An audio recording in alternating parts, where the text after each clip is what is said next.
de hoy, Señor Padre amado. Bendice Internet, bendice todos los hermanos que están en sus hogares, Padre amado, que podamos tener una buena conexión. En el nombre de Jesús, amén y amén. Amén. Bien, hermano, vamos a seguir adelante con el Evangelio de Juan. Estábamos en el capítulo 4, ¿cierto? Continuamos en el capítulo 4 y vamos a ir ahora al versículo 46. Vamos a hablar acerca de ese episodio que tiene Jesús con el hijo del oficial, ¿ya? El versículo 46 dice: vino pues Jesús Hermano, otra vez a Caná de Galilea, hermano, donde había... hermano, Sí, hermano Fernando, le interrumpo un poquito. Perdón, se me había borrado la señal. Me comenté que recién me conecté de nuevo. ¿Dónde está la palabra? no se preocupe, hermano. Estamos viendo el Evangelio de San Juan, ¿Ya? capítulo 4. ¿Ya? Comenzamos a ver ahora el versículo 46. Ya. Amén. Eh, Dice así el versículo 46: vino pues Jesús otra vez a Caná de Galilea, donde había hecho el vino del agua. Recordemos que ese fue su primer milagro, ¿cierto? Ya lo vimos ya. Y había en Capernaum un cierto oficial del rey cuyo hijo estaba enfermo. Este oficial del cual habla la palabra era un oficial de Herodes Antipas, ¿ya? Que era el tetrarca de Galilea. Dice el versículo 47: cuando oyó que Jesús venía de Judea a Galilea, fue a él, y le rogaba que descendiese y sanase a su hijo, porque se comenzaba a morir. En esta parte, de alguna forma, en la palabra contiene un texto, ¿cierto? O una referencia escondida, o mejor dicho, contiene la vaga idea de que debido al lugar que ocupaba o el puesto que ostentaba esta persona, o la posición dentro de la estructura política de Galilea, eh, pensaban que a lo mejor Jesús se podía impresionar y de alguna manera concederle a él lo que él estaba pidiendo, ¿ya? Bueno, y de todas maneras, aun cuando no hubiese tenido un puesto de importancia, este oficial, digamos, estaba completamente desesperado por la situación que le había ocurrido a su hijo. Yo creo que cualquiera de nosotros hace lo que sea cuando tiene un hijo enfermo, ¿cierto? Y en este caso, este oficial se había despojado, ¿cierto?, de su rango, de su jineta, ¿cierto? Y estaba dirigiéndose al maestro para pedirle sanidad hacia su hijo. Versículo 48 dice: entonces Jesús le dijo: si no viereis señales y milagros, no creeréis. Bueno, Jesús obviamente conocía el corazón del hombre en términos genéricos, ¿cierto? Y de la incredulidad del ser humano. Por eso que de alguna forma lo hace hablar, ¿cierto? A este oficial, ¿ya? En definitiva, él lo va a llevar al nivel más alto de su fe, de la fe. Cada uno tenemos distintos niveles de fe. Y la fe de esta persona todavía era muy baja, por eso Jesús, conociendo el corazón de él y conociendo su fe, lo lleva a un nivel de fe superior a la otra, para que él creyera la palabra que Jesucristo iba a decir más adelante, y lo que había predicado hasta ese momento también. Después dice el versículo 49, el oficial del rey le dijo: Señor, desciende antes que mi hijo muera, ¿ya? Bueno, aquí se puede ver, ¿cierto?, una súplica desesperada de parte de este oficial, ¿cierto?, por la vida de su hijo, ¿cierto? Eh, Sabiendo ya que estaba enfermo, que estaba en las últimas consecuencias y que estaba él frente al único que podía salvarle la vida a su hijo. El versículo 50 dice: le dice Jesús: ve, tu hijo vive. ¿Ya? Esta es una declaración que Jesús hace, y que es completamente asombrosa, y que obviamente sorprendió a este hombre, ¿cierto? Eh, Porque su fe ya estaba siendo puesta a prueba por el hecho de que él ya llegara, ¿cierto?, a las plantas de Cristo para pedir por la vida de su hijo, pero estaba siendo más probado porque Dios le dice estas palabras, le dice, ve, tu hijo vive. O sea, él no hace ningún pase mágico, no mueve sus manos, no le tira agua bendita, ¿cierto? No hace ninguna parafernalia, simplemente le dice, ve, tu hijo vive. Entonces es una prueba de fe tremenda porque le dice estas tres palabras, estas cuatro palabras: ve, tu hijo vive, y pone a prueba la fe de este oficial, ¿cierto? y obviamente se fue inmediatamente y regresó a Capernaum. El versículo 51, eh, para nuestra hermana Gladys que se está integrando, estamos viendo el versículo 51 dentro del Evangelio de San Juan, el capítulo 4. Evangelio de San Juan, capítulo 4, estamos viendo ahora el versículo 51.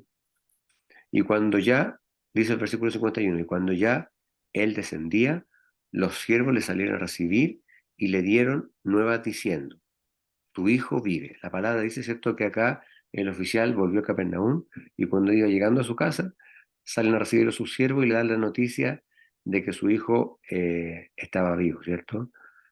Y usa las mismas palabras que usó Jesús cuando lo hace vivir, ¿cierto? Le dice, ve, tu hijo vive. Lo mismo que le dicen los siervos a este oficial. El versículo 52 nos dice, entonces él les preguntó a qué hora comenzó a estar mejor, ¿cierto? Porque este chico estaba enfermo, el hijo del oficial, ¿cierto? Entonces se le preguntó a qué hora comenzó a estar mejor. Bueno, y de alguna manera le preguntan eso para comparar la hora cuando Jesús había pronunciado las palabras de sanidad, ¿cierto? Eh, las palabras de sanidad hacia el hijo del oficial. Y le dijeron, dice acá, ayer a las 7 le dejó la fiebre. Si nosotros estamos hablando de la hora romana, se refiere a las 7 de la noche del día anterior. Entonces, de alguna manera llegan a la conclusión de que justamente cuando Jesús dice esas palabras, ve, tu hijo vive, fue la hora en la cual la fiebre abandonó al hijo del oficial. Por lo tanto, ahí se dan cuenta que realmente no había sido coincidencia, no había sido que el hijo se había tomado un paracetamol o algo, sino que había sido realmente el poder de Jesucristo al decir esas palabras de sanidad. Que había sido a la misma hora, ¿cierto? Después el versículo 53 nos dice, el padre entonces entendió, aquí está la explicación, ¿ve? El padre entonces entendió que aquella hora era cuando Jesús le dijo, tu hijo vive. Es decir, la fe de este oficial, por muy débil que hubiese sido antes, fue recompensada grandemente, porque ahí él hace la comparación entre la hora en la cual Jesús le dijo que su hijo vivía y la hora en la cual sus siervos le dicen que había dejado de tener fiebre. Entonces, realmente esa fe, esa poquita fe que a lo mejor tenía, fue recompensada, ¿cierto?, a través de este tremendo milagro que el Señor hizo. Que recordemos que fue eh, un milagro, ¿cierto?, que en esos tiempos impresionó mucho. Obviamente, bueno, y dice pues, y creyó él y toda su casa, ¿cierto? Toda la casa del oficial creyó, los siervos, me imagino que tenía una esposa, ¿cierto? Sus criados, todos creyeron. Todos se convirtieron a Cristo por este milagro, que podría ser un milagro pequeñito, pero por muy pequeño que parezca, permitió que muchas personas creyeran, ¿cierto?, que Jesucristo es el Hijo de Dios y que fue capaz de hacer este milagro. Después dice el versículo 54, esta segunda señal volvió Jesús a hacer, ¿cierto? Eh, Se refiere solamente a la señal que hizo en Galilea. En efecto, él había realizado otros milagros eh, durante los últimos días en Jerusalén, pero la palabra cuando dice esta segunda señal se refiere a la señal que había hecho en Galilea, ¿cierto? Eh, por eso dice esta segunda señal volvió Jesús a hacer cuando vino de Judea a Galilea, ¿ya? Ahora, por donde quiera que él iba, él hacía milagros, o como dicen otros, ¿cierto?, los milagros le seguían por donde quiera que él iba, y obviamente que las vidas de todas las personas que lo conocían iban cambiando, ¿cierto? Como lo vimos el domingo, por ejemplo, en la vida de Saqueo. Saqueo, siendo un cobrador de impuestos, siendo una persona completamente odiada por la sociedad de esa época, su vida fue completamente cambiada al conocer al Maestro. Y ese mismo cambio le puede ocurrir a todas las personas, o al igual que nosotros, que han conocido a Cristo, ¿cierto? O que lo van a conocer más adelante. Eh, bueno, y así era Jesús en esa época, ¿cierto? Que convertía la vida de las personas y así lo es también en nuestra época, ¿verdad? Bueno, eso es en breve, ¿cierto? El encuentro que tiene este oficial, ¿cierto? Con Jesús. La Biblia no dice su nombre, solamente, ¿cierto?, habla de que era un oficial, ¿cierto?, de Herodes. de Herodes Antipas, ¿cierto? Pero no da su nombre, pero ya no es necesario saberlo porque con el solo hecho de conocer este tremendo milagro, ya eso nos refuerza la fe, ¿cierto? Ahora vamos a ir al capítulo 5 de este mismo Evangelio de San Juan. Vamos a comenzar a estudiar la porción bíblica que nos habla sobre el estanque de Betesda, ¿ya? Esto fue alrededor del año 31 después de Cristo, ¿ya? Año 31 más o menos después de Cristo, dice la palabra de Dios. Después de estas cosas, era un día de fiesta de los judíos, ¿ya? Ahora, eh, aunque las escrituras no lo dicen, muchos creen que era la Pascua, ¿ya? Cuando la palabra habla de los días de fiesta, muchos estudiosos de la palabra dicen que se trataba de la Pascua. Ahora, si es correcto, eh, Jesús ya tenía un poco más de un año ya ejerciendo su ministerio, al sacar la cuenta, ¿cierto? Si esta fecha, si esta fiesta de los judíos a la que se refiere la palabra es la Pascua, entonces tendríamos que calcular que más o menos ya Jesús llevaba un año de ministerio, ¿ya? Dice pues, y subió Jesús a Jerusalén. Es decir, indica el propósito explícito de guardar esta fiesta, ¿cierto? Versículo 2 dice, y hay en Jerusalén a la puerta de las ovejas un estanque, que en hebraico es llamado Betesda, el cual tiene 5 portales. ¿Ya? Betesda quiere decir casa de gracia y misericordia, ¿ya? Que en definitiva, de cierto modo, era un hospital público, por llamarlo de alguna manera, porque llegaba mucha gente a ese estanque buscando sanidad, ¿ya? Versículo 3 dice, en estos yacían multitudes de enfermos, impotentes, ciegos, cojos, lisiados, ¿cierto? Cuando uno lee esta cantidad de enfermos, o las características de estos enfermos, ¿cierto? Enfermos, impotentes, ciegos, cojos, lisiados, es como hacer una descripción perfecta de lo que es la humanidad. La humanidad, ¿cierto? Está coja, está ciega, está impotente, está lisiada, ¿cierto? Si hablamos en términos espirituales. Por eso tenemos que ir tratando de, ¿cómo se llama? De entender el lado espiritual de la Biblia, ¿cierto? Aquí nosotros podríamos pensar en un ciego, en un cojo, en un lisiado, pero está hablando de algo más allá, ¿cierto? De la condición del ser humano. Y esto es precisamente a raíz de la caída del ser humano, ¿cierto? Por el pecado original y por la pecaminosidad que nos acompaña constantemente mientras no conocemos al Señor, ¿cierto? Eso de ser impotente, eso de ser incapaz de salvarse a sí mismo, ¿cierto? Nosotros no podemos salvarnos y ninguno de nosotros podría ser salvo si no hubiésemos aceptado a Cristo como nuestro Salvador. Por eso que la palabra habla de esa manera, ¿cierto? Habla de impotentes, de ciegos, de cojos, de lisiados, en términos espirituales también, ¿cierto? Y dice después que estaban esperando el movimiento del agua, ¿cierto?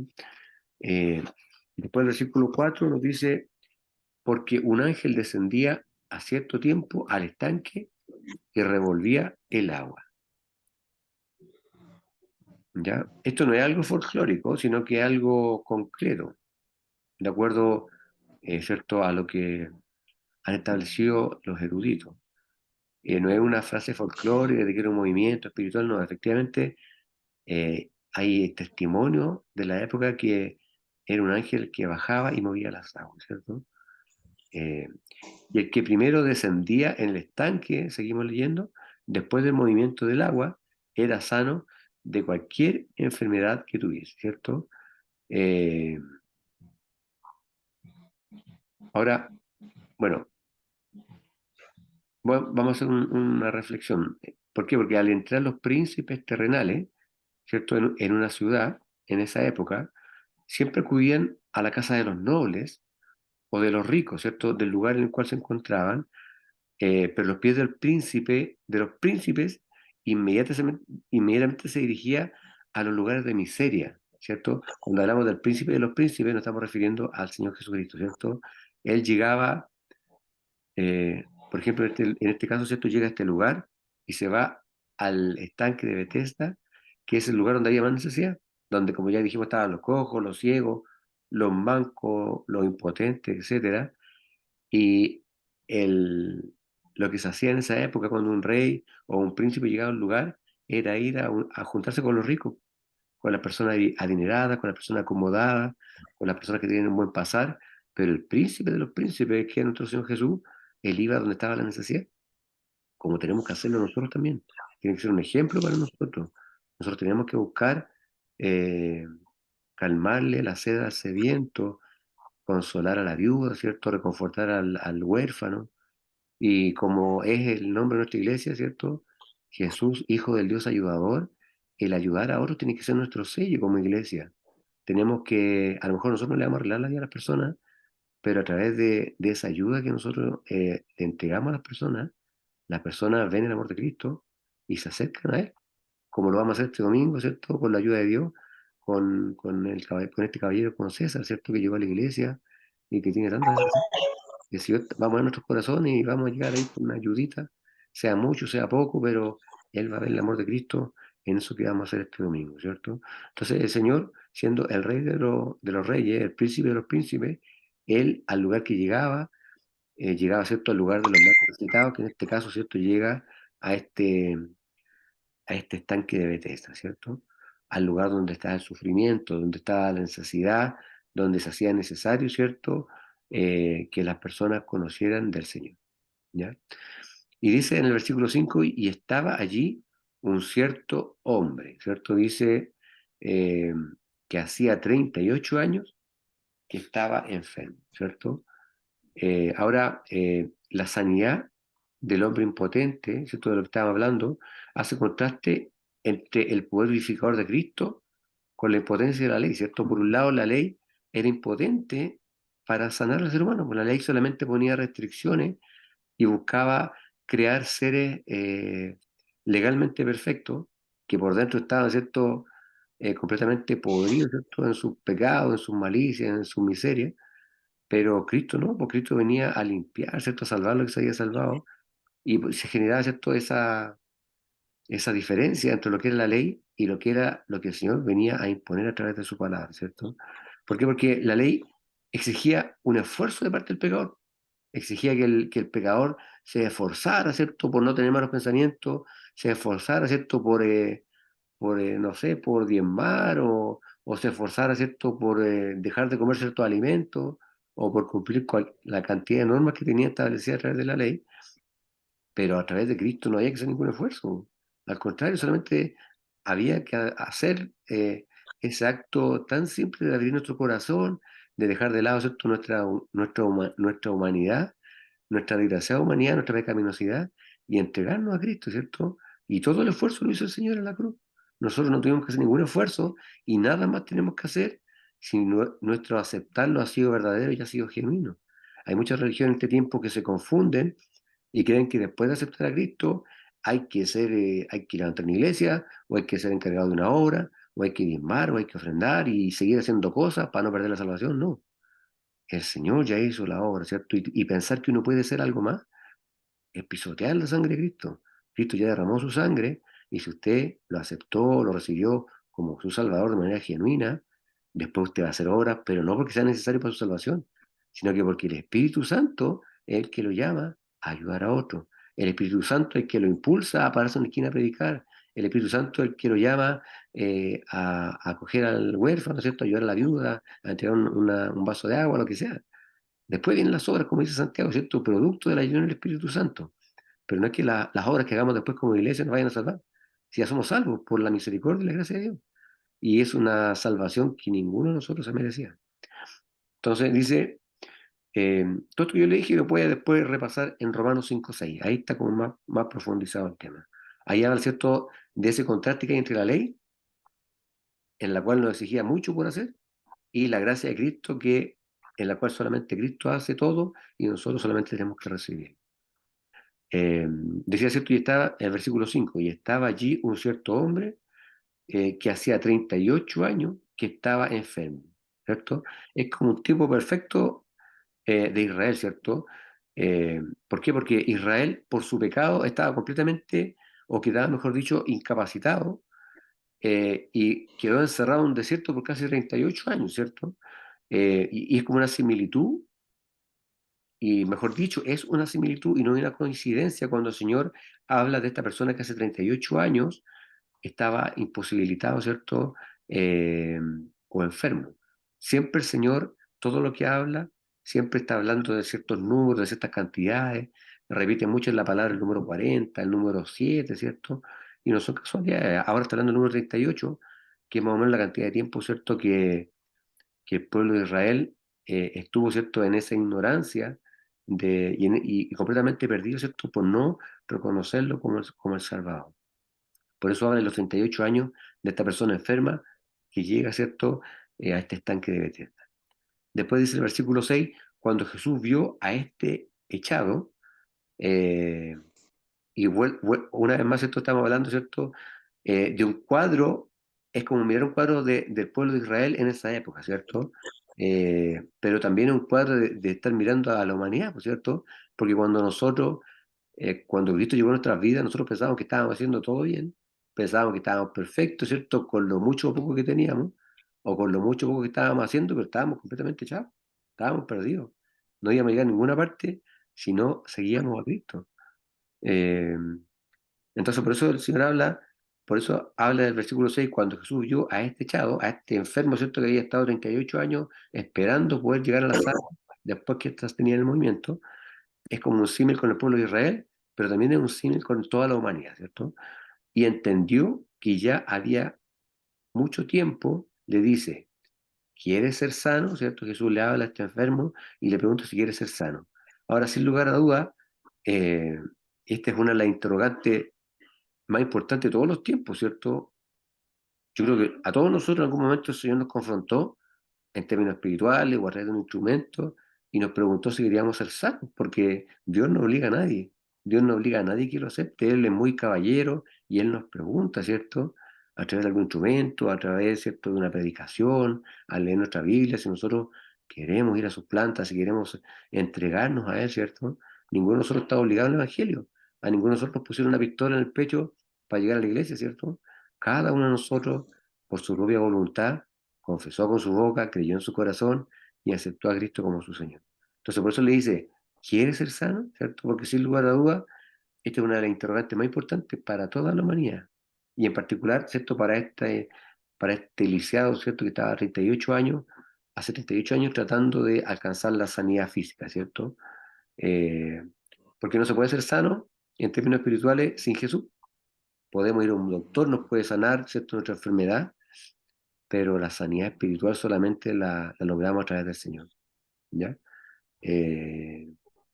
Pues dice el versículo 7, Señor, le respondió el hombre impotente, no tengo hombre que me meta en el estanque cuando el agua fuere revuelta. Y aquí estamos mostrando claramente, como nos pasaba a cada uno de nosotros, la dependencia de este impotente frente a los hombres. Él estaba tratando de esperar que viniera otro hombre y lo llevara al agua para poder meterse justo cuando el agua dejaba de moverse, ¿cierto? Entonces muestra una dependencia del hombre hacia el hombre, ¿cierto? Y la palabra que dice, maldito el hombre que confía en el hombre, ¿cierto? Nuestra confianza tiene que estar solamente puesta en el Señor. ¿Por qué? Porque su dependencia era en el hombre, eh, lo cual obviamente solamente le traía desilusión, porque ahí llegaba todo enfermo.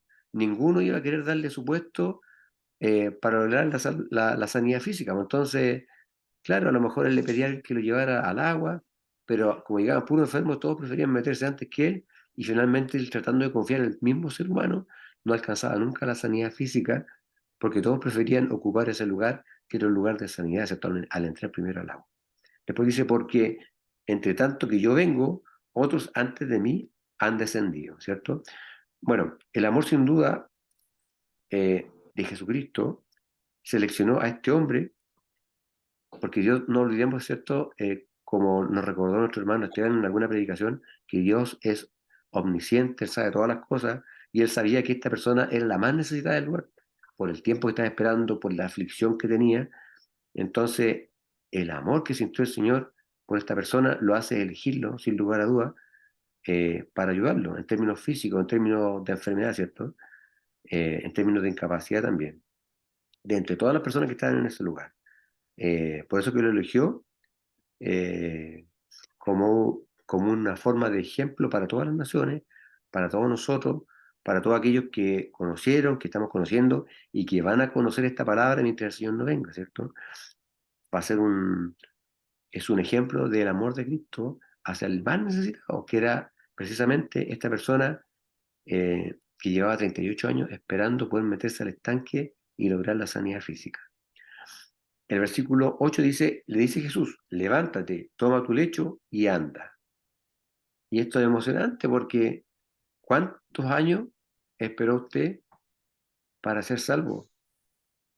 Yo estuve 38 años haciendo pura porquería en el mundo y me he encontrado con personas que después me enteré que eran cristianos, cuando yo todavía andaba corriendo carreras medio aéreo por las calles de Iquique, echando competencia en mi auto después de la discoteca. Y en ese evento conocí personas que eran cristianas y que nunca me hablaron del Señor. Y después yo siendo cristiano, yo le decía, ¿por qué nunca me hablaste del Señor? Y yo le preguntaba al Señor, Señor, ¿por qué yo lo conocí tan tarde, a los 38 años? Y el Señor me decía que era necesario que yo viviera todo eso para tener testimonio del cambio que Dios hace en la vida del ser humano. Entonces, en este caso, en el caso de este hombre que tuvo 38 años esperando la sanidad física, bastó una sola palabra de parte del Señor para que él alcanzara la sanidad física. Le dice Jesús, levántate, toma tu lecho y anda. Solamente las palabras de Dios pudieron sanarlo en esa hora.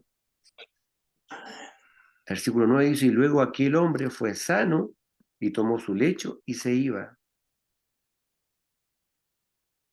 Se le dio la fuerza de parte del Señor.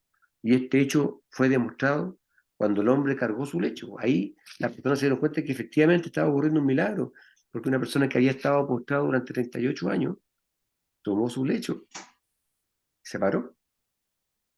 Y todas las personas que estaban ahí protagonizaron ese milagro. Y era sábado, aquel día dice la palabra. Y ahí volvemos a la controversia de siempre, porque el sábado es un día de descanso, ¿cierto? Era un día de alivio. Bueno, fue un día de descanso, de alivio y de gozo para este hombre, pero obviamente que los religiosos de esa época rasgaron vestiduras, porque en el día de descanso no se podía trabajar. Pero eso a Dios no le importaba, si Dios que creó el día de descanso y él podía hacer lo que él quisiera, podía hacer milagro el día que él quisiera. Pero me está avisando esto que se va a acabar ya. Quiero, hermano, que se quede con ese mensaje. Eh, está maravilloso este versículo, el 8. Jesús le dice, levántate, toma tu lecho y anda. Basta una palabra solamente del Maestro para que cada uno de nosotros hayamos alcanzado nuestra salvación. ¿Y sabe qué? Muchas veces nosotros menospreciamos la palabra de Dios porque de repente tenemos la posibilidad de hablarle a las personas y no lo hacemos. De repente el Señor nos quiere utilizar, nos hace guardarnos, nos hace santificarnos y nos va a utilizar. Y nosotros dudamos muchas veces de hablarle a las personas. Y no tenemos que hacerlo así, hermano, porque yo sé que si yo le digo que porque de tal manera amó Dios al mundo, que ha dado a su Hijo unigénito, parece una poesía, ¿cierto? A veces suena hasta como fome, pero ¿sabe qué? Usted le dice eso, lleno del Espíritu Santo, a una persona inconversa, una persona que nunca ha escuchado la palabra de Dios, y eso es, pero es tremendo darse cuenta que el Espíritu Santo, ¿cierto?, lo haga entender que Dios mandó a su Hijo a morir por los pecados de esa persona, despojarse de ese lugar de gloria en el cual se encontraba. Entonces, no dejemos de predicar. Este es un consejo que le quiero entregar en nombre de la iglesia. No dejemos de predicar. Busquemos al más necesitado. Siempre hay personas a nuestro alrededor que necesitan, no solamente en términos materiales, en términos espirituales.